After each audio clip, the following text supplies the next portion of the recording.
दोस्तों मैं red bull वाले वीडियो को आप सभी ने बहुत सारा प्यार दिया और आज इस वीडियो में लेकर के आया हूं एक ऐसे एनर्जी ड्रिंक के बारे में जिसको एक मजदूर पीता है अपनी थकान मिटाने के लिए और एक कॉलेज गोइंग स्टूडेंट पीता है अपनी नींद भगाने के लिए। उसके बावजूद भी लोग इसको छपड़ी वाला ड्रिंक क्यों कहते हैं। 20 रुपए मिलने वाले इस एनर्जी ड्रिंक के बारे में हम आज बात करेंगे कि क्या ये वाकई में इतना बुरा है, क्या इसको पीना सेहत के लिए खतरनाक है, क्यों इन सारी अफवाहों के बाद भी ये एनर्जी ड्रिंक भारत का सबसे पॉपुलर एनर्जी ड्रिंक बन गया है। इन सारी चीजों के बारे में आज हम बात करेंगे इस वीडियो में।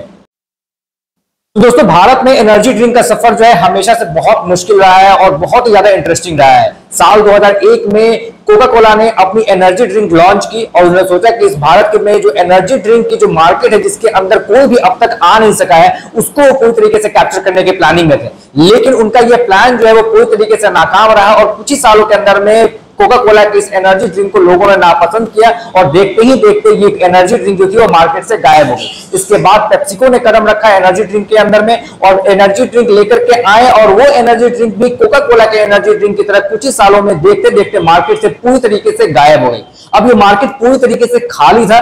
भारत के अंदर सॉफ्ट ड्रिंक के पूरे सेगमेंट के अंदर में एक भी ऐसा एनर्जी ड्रिंक नहीं था जिसको लोग पसंद करें, जिसको लोग पीना पसंद करें और वो कहीं भी चौक चौराहे या दुकानों पर मिल सके।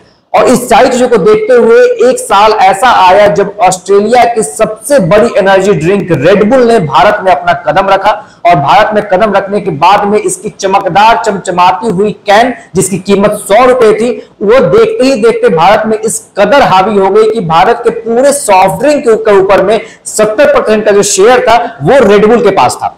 अब ये अचानक से जो एनर्जी ड्रिंक के अंदर के लिए लोगों के अंदर में जो इंटरेस्ट आया, अचानक से जो एनर्जी ड्रिंक की खपत जो है वो भारत में बढ़ने लगी, इसको देखते हुए बहुत सारी कंपनीज ने भारत के अंदर हाथ आजमाने की कोशिश की कि क्यों ना हम भी रेड बुल की तरह अपना एनर्जी ड्रिंक लेकर के आए जिससे कि हमारी एनर्जी ड्रिंक की खपत जो है वो भारत में हो सके और रेड बुल की जो खपत है उसको हम कम कर सके। तो सबसे पहले कदम रखा मॉन्स्टर ने जो कि यूएसए की एक बहुत बड़ी एनर्जी ड्रिंक है और इसको पूरे ग्लोबल लेवल पे जो है वो रेड बुल का सबसे बड़ा कॉम्पिटिटर माना जाता है। मॉन्स्टर भारत में आई, उसने अपना एनर्जी ड्रिंक लॉन्च किया, लेकिन कुछ ही महीनों के भीतर में मॉन्स्टर जो है वो बड़े शहरों और कुछ खास आउटलेट्स तक ही सिमट करके रह गई। उसने अपना पैर उस तरीके से नहीं पसारा जिस तरीके से रेड बुल जो है वो देखते देखते गांव, शहर और छोटे छोटे कस्बों तक के दुकानों पर मिलना शुरू हो चुकी थी। इसके बाद दोबारा से एक बार कोका कोला और पेप्सिको ने अपना हाथ आजमाया और इस बार वो एक नया एनर्जी ड्रिंक लेकर के आए और उस नए नाम के साथ में उन्होंने सोचा कि हम जो है रेड बुल को पीछे छोड़ेंगे और इस पूरे मार्केट जो है ग्रैब करने की कोशिश करेंगे। लेकिन नतीजा फिर से वही हुआ। पेप्सिको और कोका कोला की ये रेड जो एनर्जी ड्रिंक थी वो रेड बुल के सामने में टिक नहीं पाई और देखते देखते लोगों ने उसको नापसंद करना शुरू कर दिया और दोबारा से जो रेड बुल जो है वो भारत में अपने दमदार स्टॉक, दमदार अपने मार्केट प्रेजेंस के साथ में जो है वो लोगों की पहली पसंद जो है बनी रह गई।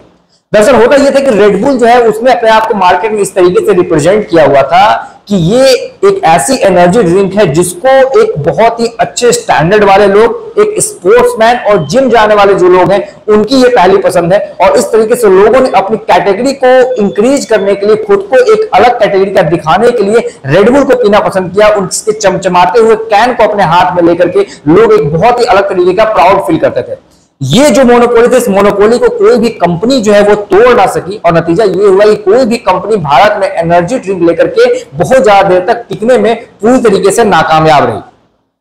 हालांकि पेप्सिको उस साल में जो है एक बहुत बड़े मार्केट क्राइसिस से गुजर रही थी क्योंकि उसकी ट्रॉपिकाना और कुछ और बड़े बड़े जो प्रोडक्ट्स है वो भारत के मार्केट में जो है पूरी तरीके से क्रैश हो रहे थे, उनको प्रॉफिट नहीं मिल रहा था। और इतने बड़े लॉस को देखते हुए पेप्सिको ने सोचा कि मैं कुछ इस तरीके से काम करूं ताकि मैं इस सेगमेंट को भी फुलफिल कर सकूं और अपने लॉसेस से भी निकल सकूं। और इसी सर्वे के दौरान पेप्सिको को एक रॉकस्टार नाम की कंपनी की एक ड्रिंक मिली जिसका नाम था स्टिंग। ये स्ट्रिंग जो थी वो अभी तक भारत में आई नहीं थी, लेकिन एशिया के बाकी देशों में जैसे वियतनाम, बाकी जैसे देशों में ये ड्रिंक जो है वो पूरी तरीके से सक्सेस थी।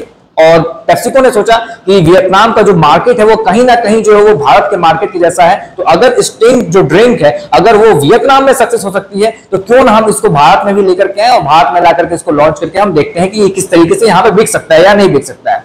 और इस प्लानिंग के साथ में उन्होंने रॉकस्टार से स्टिंग कंपनी को जो है वो परचेज कर लिया और पेप्सिको का ये प्रोडक्ट स्टिंग जो है वो भारत में मिलना शुरू हो चुका। और मिलने के बाद में स्टिंग को पेप्सिको ने बिल्कुल रेडबुल की तरह ही लॉन्च किया। एक चमचमाती हुई कैन थी और उस कैन के अंदर जो है वो स्टिंग जो है वो बेचना जो है उन्होंने शुरू किया। शुरुआती कीमत जो इसकी थी वो सिर्फ 50 रुपए रखी गई, जो कि रेडबुल के प्राइस के मुकाबले में आधे से भी कम कीमत में उपलब्ध था। और इस तरीके से उन्होंने सोचा कि क्यों ना हम एक आधी कीमत पे एक एनर्जी ड्रिंक लेकर के आए और इस एनर्जी ड्रिंक को हम भारत में जो है पूरी तरीके से फैला दें हर जगह। क्योंकि इनका जो नेटवर्किंग था, जो इनका जो प्रोडक्ट को जो जगह जगह पहुंचाने का जो इनका लॉजिस्टिक का जो चेन था, जो सप्लाई चेन जो था, वो काफी इनका स्ट्रॉन्ग था। क्योंकि पेप्सी जो है वो हर जगह मिलती है और पेप्सी को काफी पूरा सालों से जो है वो भारत में इस बिजनेस को कर रही थी। जब 50 रुपए की जो केन जो थी स्टिंग जो मार्केट में आई, तो स्टार्टिंग में किसी भी तरह कोई भी एडवर्टाइजमेंट इन्होंने नहीं किया। इन्होंने सोचा कि हम अपने सप्लाई चेन के दम पर इसको मार्केट में एस्टैब्लिश करेंगे। और शुरुआत के जो 2 साल थे वो स्टिंग के लिए बहुत मुश्किल रहे, क्योंकि शुरुआत में लोगों ने स्टिंग को जो है उतने इजी तरीके से अडॉप्ट नहीं किया। क्योंकि 50 रुपए की कीमत भी जो थी वो भारत के लोगों के लिए एक बहुत बड़ी कीमत थी और उतनी बड़ी कीमत में एक नए एनर्जी ड्रिंक को इस्तेमाल करना लोगों को कहीं से भी सही नहीं लग रहा था। उस 2 साल बीतने के बाद में स्टिंग को लेकर के पेप्सिको ने एक बहुत बड़ा बदलाव किया। और ये बड़ा बदलाव उन्होंने ये किया कि वो उन्होंने 250 ml की जो बॉटल थी उसको सिर्फ 20 रुपए में लॉन्च किया। और 20 रुपए में ये एक प्लास्टिक के बॉटल में इन्होंने इसको मार्केट में उतारा। और जब ये 20 रुपए में 250 ml की एनर्जी ड्रिंक जब मार्केट में उतरी, तो उसका जो रिजल्ट था वो इतना अलग था कि पेप्सिको ने भी कभी नहीं सोचा था कि इस तरीके का रिजल्ट उनको भारत में स्टिंग एनर्जी ड्रिंक से मिलने लगेगा। और नतीजा ये हुआ कि पहले साल में 1.5 करोड़ बॉटल जो है वो पूरे भारत में स्टिंग के बिके। अगले साल में तकरीबन 4 करोड़ बॉटल जो है वो स्टिंग के भारत में बिके। और उसके अगले साल में साल 2019 के आते आते भारत में तकरीबन 7 करोड़ स्टिंग के बॉटल जो है वो हर साल बिकने लगे। ये इतना बड़ा आंकड़ा था जिसकी उम्मीद जो है वो पेप्सिको ने भी नहीं की थी। और नतीजा ये हुआ कि हर युवा जो 14 से 15 साल के जो लड़के थे, जो मजदूर वर्ग था, जो ऑटो चलाता है, जो ट्रक चलाता है, जो दिहाड़ी मजदूर है, उन तक भी एनर्जी ड्रिंक पहुंचने लगा। और लोगों के मन में ये बात बैठ गई कि अगर एक 20 रुपए की एनर्जी ड्रिंक अगर स्टिंग की हम पीते हैं तो हमारे पूरे दिन की जो थकान है वो खत्म हो जाएगी। स्टूडेंट्स के अंदर में एक ऐसा मार्केट एस्टैब्लिश हो गया कि अगर वो स्टिंग एनर्जी ड्रिंक को पीते हैं तो पढ़ाई के दौरान उनको नींद नहीं आएगी। और ये जो मोनोपोली जब कस्टमर्स के बीच में बढ़ने लगी, तो उसका नतीजा ये हुआ कि स्टिंग की जो सेल थी वो देखते देखते जो है वो पूरे मार्केट में जो है वो एस्टैब्लिश होने लगी। और आज जहां पे एक वक्त पे जिस समय स्टिंग भारत में आई थी उस समय 70% शेयर जो था वो रेडबुल के पास था। आज पूरे भारत के एनर्जी ड्रिंक का सिर्फ और सिर्फ 7% शेयर जो है वो रेडबुल के पास में है। और बाकी का सारा शेयर जो है वो स्टिंग एनर्जी ड्रिंक में जो है वो हथिया लिया है मार्केट के अंदर में। तो ये जो छपड़ी वाला ड्रिंक जिसको हम बोलते हैं, छपड़ी वाला ड्रिंक के नाम से जिस एनर्जी ड्रिंक को हम जानते हैं, वो एनर्जी ड्रिंक आज के समय में भारत में इतने सक्सेस है कि पिछले तकरीबन 30 सालों के अंदर में कोई भी सॉफ्ट ड्रिंक कंपनी जो है इतने बड़ी संख्या में अपने बॉटल्स को भारत में नहीं बेच पाई है। स्टिंग की जो पैकेजिंग है वो वरुण बेवरेजेस एंड कंपनी के द्वारा की जाती है, जो कि पेप्सिको के जितने भी प्रोडक्ट आते हैं उन सबकी पैकेजिंग जो है उनके साथ ही की जाती है। और उनका जो नेटवर्क है, जो उनका लॉजिस्टिक का जो मैनेजमेंट है वो इतना तगड़ा है कि आपको किसी भी छोटे से छोटे गांव, मोहल्ले और कस्बों के अंदर में भी आपको स्टिंग एनर्जी ड्रिंक जो है वो मिलेगा।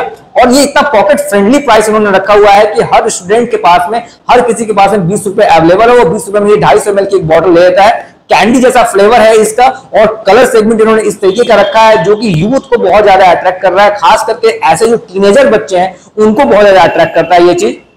तो मैं उम्मीद करूंगा कि आज के बाद से जब भी आप स्टिंग एनर्जी ड्रिंक को किसी दुकान में बिकते हुए देखेंगे तो आप इसको एक छपड़ी वाला ड्रिंक बिल्कुल भी नहीं समझेंगे, बल्कि एक ऐसे ड्रिंक के तौर पे इसको देखेंगे जो कि भारत में सबसे ज्यादा बिकने वाला एनर्जी ड्रिंक जो है वो बन चुका है। और जब हमने इतनी सारी बातें स्टिंग के बारे में कर ली है तो एक घूंट तो इसका भी बनता है कि आखिर इसका स्वाद लोगों को इतना पसंद क्यों आ रहा है।